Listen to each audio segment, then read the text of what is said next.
2025, going into 2025 like Kevin Petersen. Let's all hope that. Already bored with the year, but welcome. It's Thursday. We're back. Somehow, some way, they allow us back on the air. Kevin, how are you? Oh, I'm here, baby. I'm here. The art of showing up. Sometimes you just gotta show up. 90% of life is just showing up. Is it though? Is it really? Well, I don't know. Well, our number one fan, the dog outside my window, is wanting to be part of the show. But anyway, we move on. Despite. So what's going on? So how was the holidays? Anything new? Nice. No, it was really calm, really quiet. Life is really chill. It's things in Jacksonville Beach, Florida are very, very peaceful. God, well, how about you? How are you doing? I mean, it's I was actually excited to turn the page on this year. So I'm not saying 2024 was a bad year by any means, but I'm all for new beginnings and kind of clean slate and moving forward. I think 2025 will be an incredible year for everyone involved if we make it, if we allow it.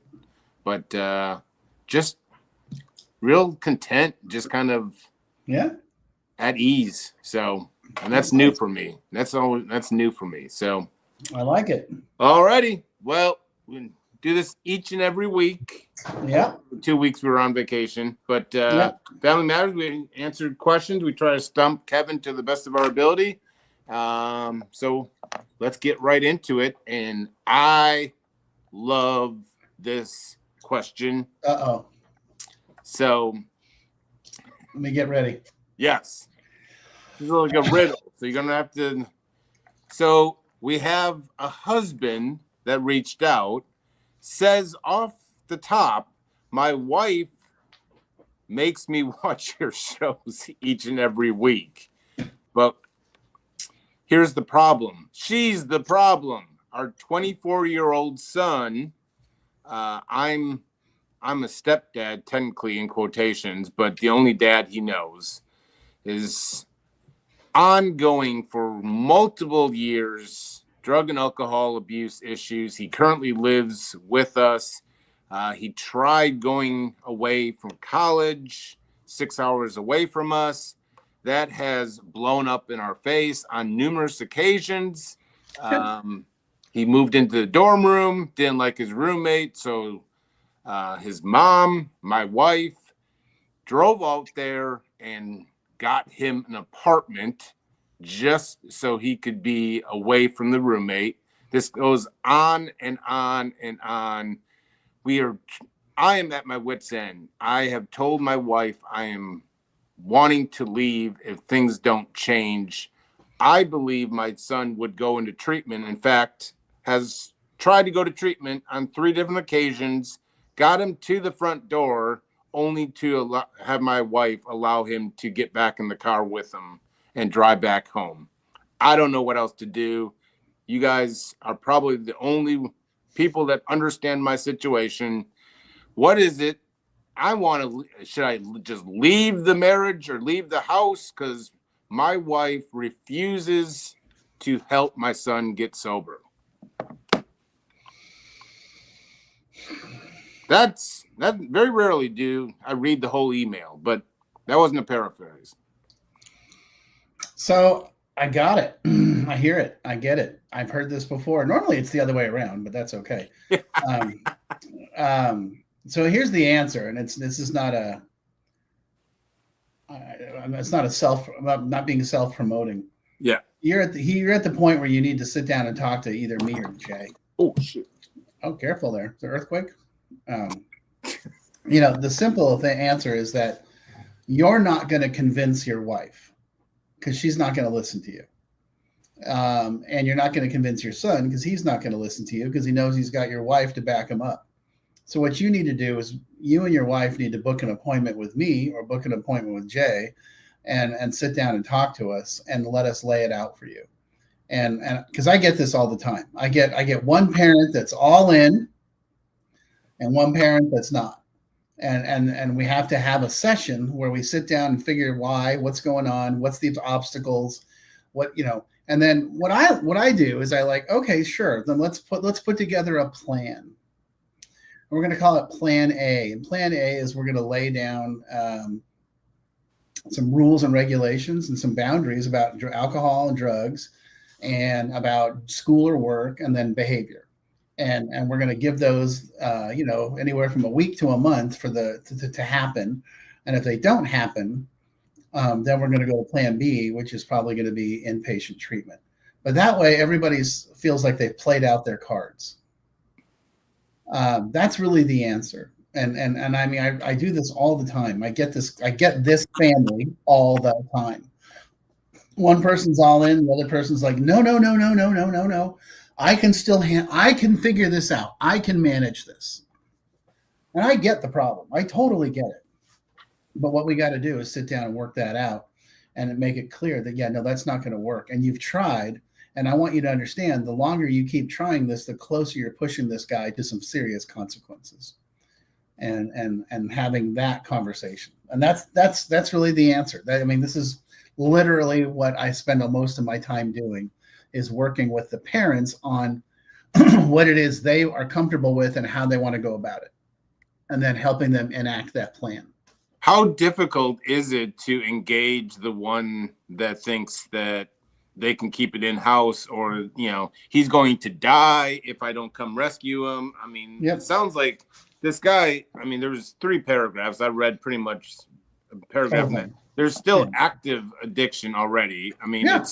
So how do you engage the unengageable, the parent that seems to think that I see this all the time, and so I'm projecting into a larger scale of not just this, but you always have that parent that just doesn't want to step in for fear that the son, daughter, loved one will be uncomfortable. How do you engage the one that's disconnected? Well, we talk about it. I'm like, okay, so I lay out, this is the plan, and then they say XYZ.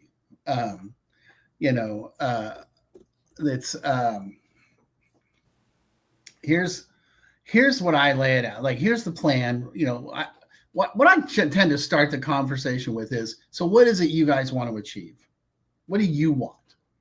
And I hear what they say, and then I deliver them back what they're looking for. And then when they're like, well, that's probably not going to, I'm not comfortable doing that. Then we talk about that. Then I become the therapist. Oh, okay. Why? What's going on? Yeah.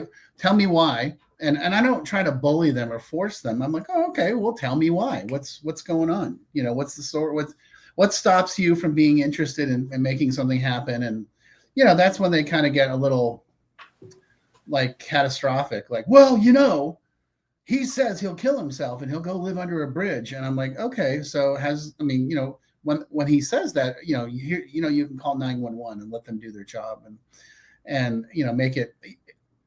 I'm not in there to try to push them.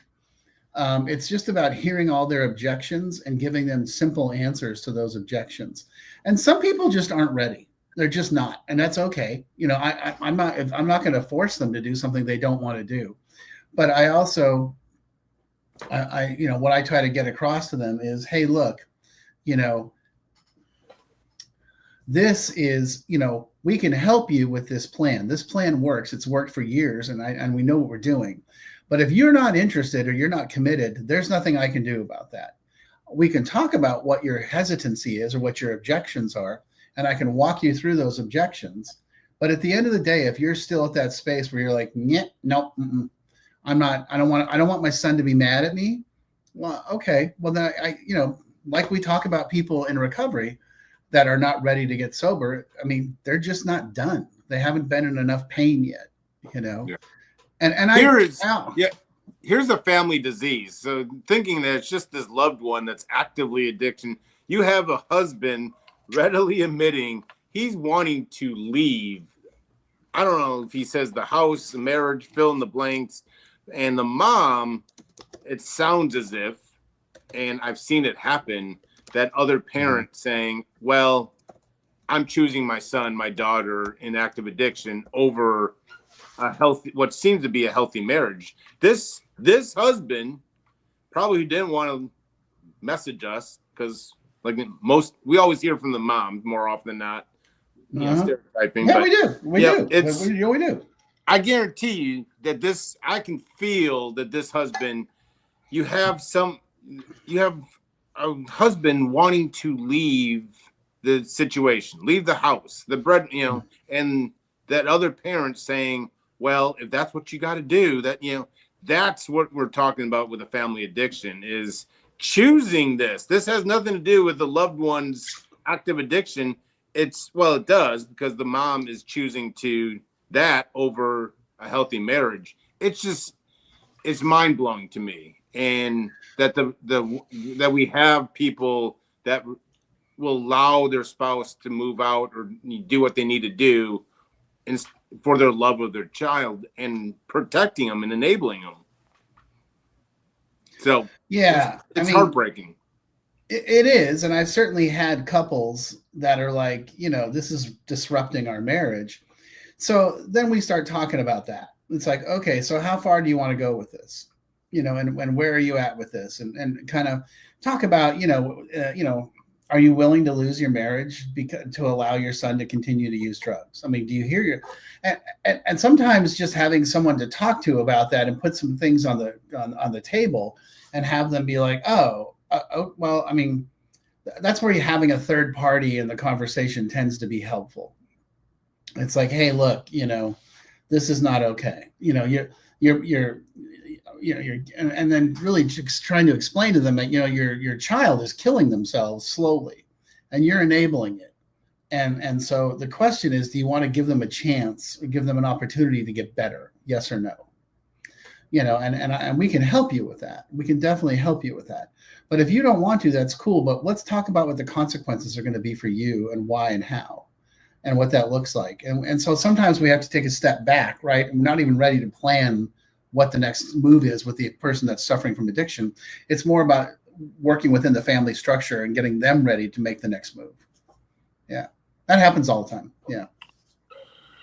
Well, it is heartbreaking nonetheless. And I mean, keep reaching out. And I mean, I hope that this situation, as a point of reference, please reach out to Kevin in this situation. This sounds more of a family than, I can help with addiction with the loved one and kind of healthy boundaries, but this seems to be a pretty deep situation where there's going to have to be a level of somewhat therapeutic solution, and that's certainly not me. But anyway, it's heartbreaking nonetheless. We see it, hear about it.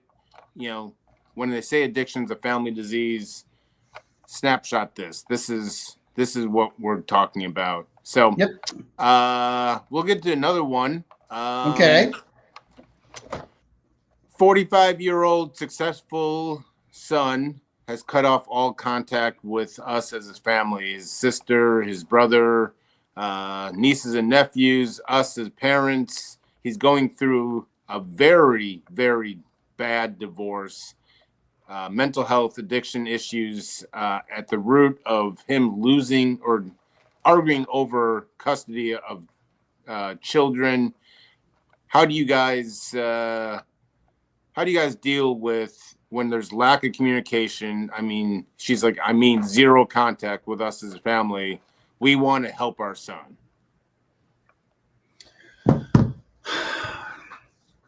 Okay, this is definitely a tough one, right? Because it's a 45-year-old that's cut off contact. So when you say we want to help him, I hear you, but he may not want help. Just because you want to help him doesn't mean that he wants the help. And that's the challenge, right? And so what I would say is you can always, write him a letter, and we can coach you on how to write the letter, make it clear, and then set some boundaries with them and say, it sounds like you're already cutting off contact. He's already cut off contact. So there's not a whole lot to be done there. But you just got to make it really clear. Hey, look, if you're going to continue with this lifestyle, we're going to set some boundaries and we're going to keep our distance from you. And I know that's going to be painful and uncomfortable because you don't know what's going to happen. But right now, that's probably your best move. I mean, to be totally honest, that's what my family did with me when I was 26. They were like, we love you, but we don't want you around. And we're going to keep our distance from you. And until you're willing to address these issues and deal with this stuff, we're not going to have like this, casual relationship, like no big deal. Like this is the elephant in the middle of the room and we have to talk about it. And a lot of times that's the perspective I would like give this family. It's like, I get that he doesn't want to talk to you. And this is why, by the way. So what you guys need to do is sort of write something down, put something in and say, hey, look, there's an elephant in the middle of the room and we need to talk about it. You are killing yourself. And we want to help you. And we're willing to offer you help. But if you don't want the help, that's cool. But then we're going to keep our distance. And that means, and I understand there's grandchildren involved. I mean, I understand all that stuff. But at the end of the day, you have to address the primary issue. The primary issue is this guy's killing himself with drugs, alcohol, whatever else. And that's where you got to start the conversation. You can't sneak around to the side or make it soft and gentle and fuzzy. You got to go in and be like, hey, look, man, you're going to die. And we don't want that. And we don't want that for your kids or anybody else. So let's talk about this because we love you. And you have to come in with that. We love you. We're your family. We love you. But you're killing yourself and we want to help you stop. And make the offer, It's so difficult when there's an active kind of a divorce proceedings and custody, and when it becomes obvious that loved one can't hold up their end of the bargain as a parent and so forth. But there's so much potential, and just one decision doesn't mean for the rest of their life. They can get better and become a mom or a dad, a healthy mom or a healthy dad, and move forward. I think too many people within that get caught up in the moment. Well, I can't do anything because I got this divorce proceedings and it's going to look bad within my divorce proceedings if I go and get treatment or if I admit that there's a problem. I think, it's an ongoing issue that people get caught up within the present moment, and they don't see the healthy future that they could be leading. And that's where they need the help. They need somebody to sit down with them and say, look, I hear you, but you're going to die. I mean, this is where we're headed. This doesn't end well. And I get the whole divorce thing. And I mean, I've heard it all, and the truth is none of that crap's going to matter when you're dead. Yeah. Or you go to jail or whatever. None of that shit's going to matter because you're going to jail, and so how about we give you a way out? And sometimes just giving the offer, and they may not respond for weeks, months, or a year, who knows, but at least you're putting the offer on the table that, hey, I just want to let you know we're willing to give you a way out, but you got to take it, and so who knows, right? And I mean, you've seen it. We all see it. I mean, it's a miracle of recovery about you get your life back on the beam and back healthy, away from drugs and alcohol, and you become that incredible father. And in some cases I've seen get in full custody in a full circle kind of maneuver, and they realize that the other one is now back in unhealthy traits, and you very well could be that pillar of the family. I see it all the time. And I will also remind people, just in this moment, suffering moment doesn't carry on the rest of your life. You can become healthy if you make the right choices. So, all righty, this is it.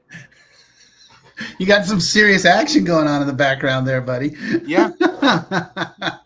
Yeah. You try to play it off, and you try to hit the mute as much as possible, but you know what? Sometimes God just wants to say, like, hey, I got a different plan. So anyway, we did this every week. So I'll see you next week, Kevin. And hopefully we our biggest fans, the dogs. Yeah. We won't open it up to the live audience anymore. We'll go to our private set again because our audience members are barking too much. So I know, too many questions. all right, I'll see you next week.